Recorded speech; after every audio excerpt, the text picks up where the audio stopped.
سنعود بعد قليل.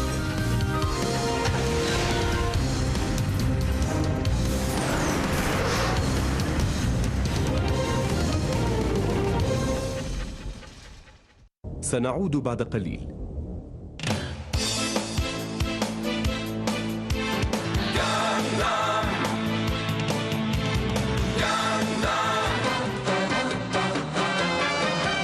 حنان وتلف ورمى أصدقاء. لؤلؤتي تريد أن نبحر من جديد.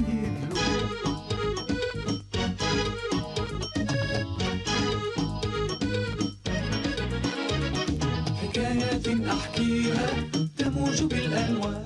هي حكاية ليست كباقي الحكايات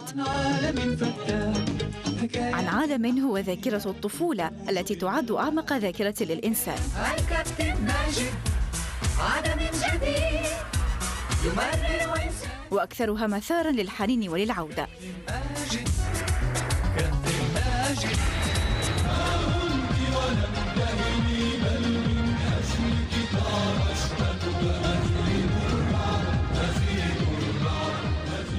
أسطورة الأطفال طارق العربي طرقان واحد من الأبطال الحقيقيين لأغاني حفرت موسيقاها في الوجدان العربي.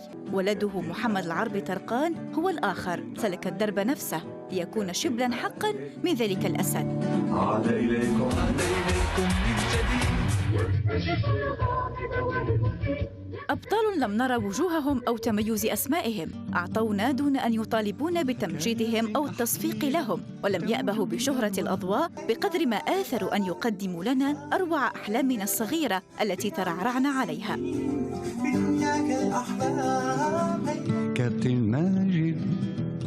يعتبر محمد طرقان سليل الفنان طارق العربي طرقان الجزائري الأصل، مؤسس المدرسة الموسيقية الجديدة في مجال أغنية الطفل بالعالم العربي، مدرسة تعتمد على إعلاء المستوى في الكلمات والألحان لرفع القيمة التحسيسية والموسيقية للأغنية في آن واحد.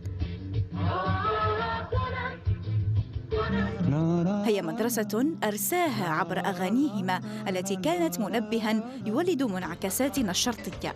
هل شاهدتم يوما كلبا عض يدا ترعاه؟ لا يمكن لأحد أن ينسى صوت هؤلاء، صوت أبطال صنعوا موسيقى لشباب المستقبل، لنا نحن فقط. فبعد طارق في جعبتي حكايا ولدت أسطورة أخرى هي قادمة للأطفال. صديقتي دلال لو تعلمين كم زاد الاشتياق على مر السنين. عدنا.